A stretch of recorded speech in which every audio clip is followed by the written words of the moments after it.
اللہ نے تجھے صحت مند ایمان میں رکھے۔ اور اگر یہ کیفیت تیری زندگی نہیں ہے تو سمجھ لے تیرے سینے میں ایمان بوسیدہ ہو چکا ہے، پرانا ہو چکا ہے، کہ تجھے پرواہ ہی نہیں ہے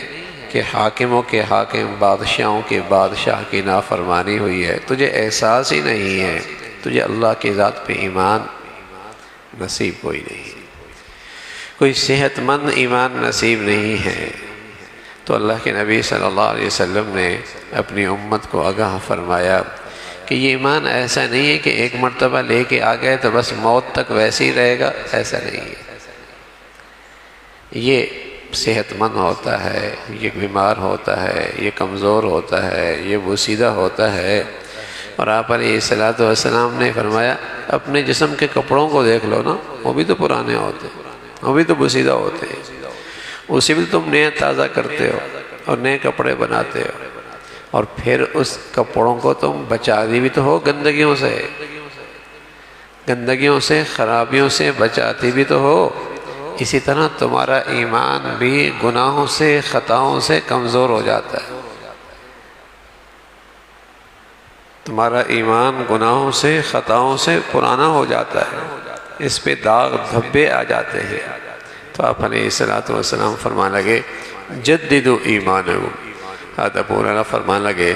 رسول کریم صلی اللہ علیہ وسلم نے فرمایا اپنے ایمانوں کی تجدید کر لیا کرو، اپنے ایمانوں کی تجدید کر لیا کرو۔ آپ علیہ الصلوۃ والسلام سے دریافت کیا گیا یا رسول اللہ ایمان کی تجدید کیسے کیا کریں، ایمان کی تجدید کیسے کیا کریں؟ تو آپ نے فرمایا کثرت سے لا الہ الا اللہ، لا الہ الا اللہ پڑھا کرو، اور اس کا مضمون، اس میں کا مفہوم حاجت روا کوئی نہیں ہے، مشکل کشا کوئی نہیں ہے، معبود برحق کوئی نہیں ہے، ہاں لا الہ الا اللہ، عبودیت کے لائق صرف ایک اللہ کی ذات، اس کو کثرت سے پڑھا کرو، لا الہ الا اللہ، لا الہ الا اللہ۔ مشرک یہ کلمہ نہیں پڑھتا تھا، کافر نہیں پڑھا کرتا تھا، اس لیے پتا تھا کہ کلمہ پڑھنے کا مطلب ہے زندگی بدلنا، کلمہ پڑھنے کا مطلب ہے زندگی بدلنا، اس لیے وہ نہیں پڑھا کرتا تھا، اسے پتا تھا اس کلمے کا مضمون کیا ہے، مفہوم کیا ہے، مقصد کیا ہے، لا الہ الا اللہ، کہ اب ایک کی مان کے چلنی ہے، بس اسی کو راضی کرنا ہے، اور اس کا حق ہے کہ اسے راضی کیا جائے۔ تو رسول کریم صلی اللہ علیہ وسلم فرمان لگے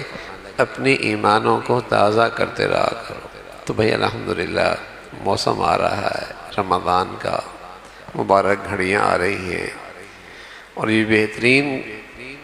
ماحول ملتا ہے، موسم ملتا ہے ایمان کو بڑھیا کرنے کا۔ لیکن ظاہر ہے رمضان بھی گزر جاتا ہے، ایمان پھر بھی بڑھیا نہیں ہوتا، اس لیے کہ ہم نیکیاں بھی کرتے ہیں، گناہ بھی کرتے ہیں، جہاں ہوتا ہے وہیں رہتا ہے یا اس سے بھی نیچے چلا جاتا ہے، زہر بھی کھاتے ہیں، قربے بھی کھاتے ہیں، گاؤ زبان اور طاقت کی دوائی بھی کھاتے ہیں، اور زہریلے جراثیم بھی جسم میں لیتے ہیں، تو ظاہر ہے صحت کام بننی ہے، صحت کام بننی ہے۔ یا بس اوقات آدمی قورمے کھاتا ہے، بریانیاں کھاتا ہے، اچھی غذائیں کھاتا ہے، لیکن اندر کینسر ہوتا ہے، کینسر، تو ظاہر ہے کہاں جسم بڑھے گا، کہاں سکون بنے گا، کہاں جسم میں صحت آئے گی، کینسر جو ہے۔ تو اس لیے رمضان آتا ہے، غذائیں تو بڑیاں ملتی ہیں، ایمان کی، روح کی، ایمانیات کی بڑی طاقت ملتی ہے، لیکن اندر کینسر ہوتا ہے، کینسر گناہوں کا، اور وہ لگا بندہ ہے، اس گناہ کی کینسر کی نحوست ہوتی ہے کہ ایمان میں توانائی نہیں آتی، قوت نہیں آتی، جیسے ہوتے ہیں ویسے ہی گزر جاتا ہے۔ تو ان زہریلے جراثیم کو ختم کرنا ہے، زہریلے جراثیم کو ختم کرنا ہے، اور گناہوں کے ان جراثیم سے احتیاط کرنی ہے، اپنے گھروں کو، اپنی زندگی کو محفوظ رکھنا ہے، پھر یہ اس ایمان سے صحت مند ہوتا ہے۔